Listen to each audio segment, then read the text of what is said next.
homilaning tushishiga ta'sir qiluvchi asosiy 5 ta omillarni sizlar bilan muhokama qilib olamiz va ularni oldini olish bo'yicha o'zimning maslahatlarimni berib ketaman. Birinchi asosiy omil bu homilaning rivojlanishida yuzaga keladigan tabiiy nuqsonlar, ya'ni poroklar.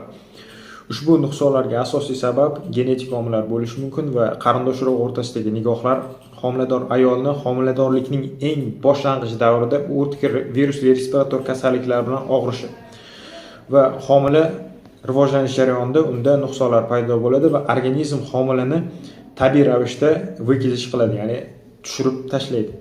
Bunga asosiy sabab homilani kelajakda yashab keta olmasligi bo'ladi. Ikkinchi asosiy muammo bu ayol organizmini homiladorlikka tayyor emasligi.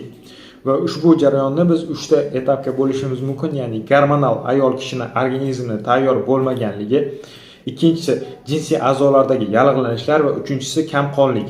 Ya'ni agarda masalan ayol kishining organizmi gormonal homilani boqishga tayyor bo'lmasa, u homiladorlikda o'zgarishlar va har xil nuqsonlar paydo bo'la boshlaydi va ayol organizmi homilani ushlab turish uchun ham javob beradigan gormonlar bo'ladi va ushbu gormonlarda agar muammo bo'ladigan bo'lsa va ayol organizmi kerakli gormon yetkazib bera olmasa, homila tabiiy ravishda abortga uchraydi. Ikkinchi jinsiy a'zolarning yallig'lanishi. Agarda ayol kishida bachadonda qandaydir yallig'lanish jarayoni bo'ladigan bo'lsa, ushbu narsa ham homilani yashab ketishiga ta'sir ko'rsatadi va tabiiy abort jarayoni kuzatiladi. Uchinchisi kamqonlik. Kamqonlik o'ziga yarasha homilada gipoksiya, ya'ni kislorodniy голодaniyaga olib keladi va ushbu jarayon homilani o'lib qolishiga olib kelishi mumkin va shuning uchun ayollarni homiladorlikka обязательно tayyorlashimiz kerak.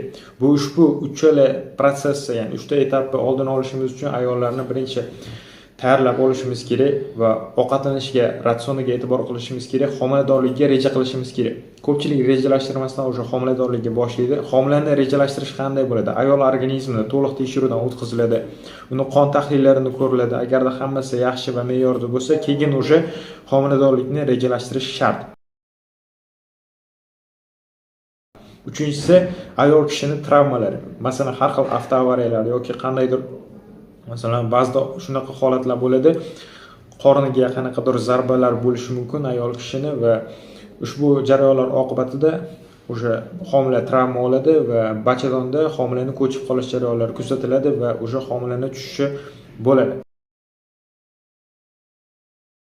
4-chi o'ringa men torch infeksiyalarini qo'ydim. Torch infeksiyalari deyilishiga asosiy sabab torch kompleksidagi infeksiyalar barchasi homilaga o'ziga yarasha ta'sir ko'rsatishi mumkin.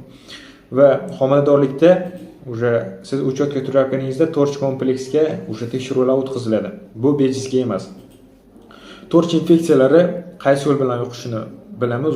Jinsiy yo'l bilan yuqadiganlari bor va kontakt orqali yuqadigan torch infeksiyalari bor.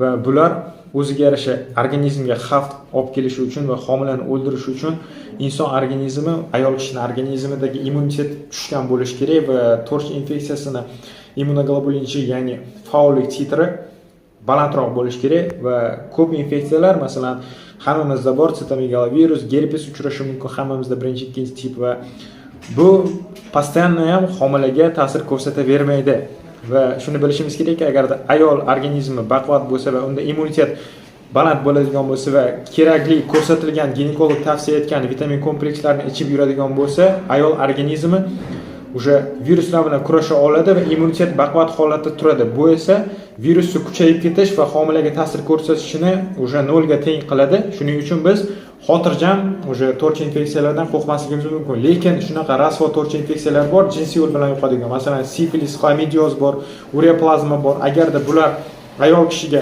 xo'jayini orqali, turmush o'rtog'i orqali yuqadigan bo'lsa, homilani abortiga olib keladi, tabiiy ravishda o'lishiga.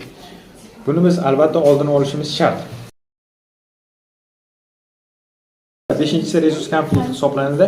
Rezus konflikt bu har doim ham abortga olib kelmaydi va shuning uchun 5-o'ringa qo'ydik, lekin buni inobatga olib qo'yish kerak. Agarda ayol kishida qon gruppasi rezus faktori отрицательный, ya'ni manfiy bo'ladigan bo'lsa, biz homilador erkakniki agar положительный bo'ladigan bo'lsa, bu yerda rezus konflikt kelib qolish imkoniyati haligi riski bo'ladi va buni oldini olishimiz uchun antirezus faktorli уже immunoglobulinlar bo'ladi. Homilaning 12-haftasigacha birinchi immunoglobulin qilinadi va homila ayol tuqqandan keyin уже 72 soat ichida, ya'ni 3 kun ichida yana bitta повтор antirezus faktorini immunoglobulin qilishimiz kerak bo'ladi. Ushbu immunoglobulin narxi примерно 1 milliondan ag'da ko'rganimda уже olib обязательно qildirishimiz kerak va ushbu jarayon homilani tushib qolishini oldini oladi. Agarda kimda tushunmovchilik va savollar bo'lsa, kommentariyga yozishlari mumkin.